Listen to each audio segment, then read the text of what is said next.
මගේ තාත්තා ජීවිතුන් අතර නැහැ. තාත්තා මට හරි ආදරේ.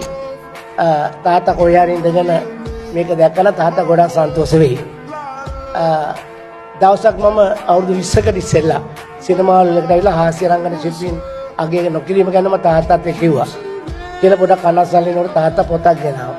එන්නලා පෙන්නලා කිව්වා මෙන්න මේක හොඳට අහගනි.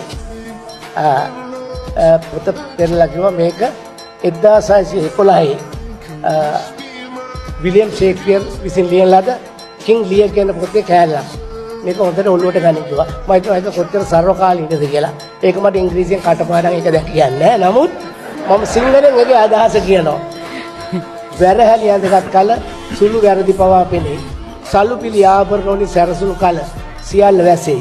අපරාධය සහ පාපේ රණින් ආලේප කළ විට යුක්තියේ සාධාරණත්වයේ කඩුව පවා ඇඟට නොදෙනී දෙකට වෙයි. නමුත් ඒ වැරහැලි වලින් එළු කල අහිකොන්ට එකයාගේ සැරටයටත් සිදුරෙයි. ස්තුතියි.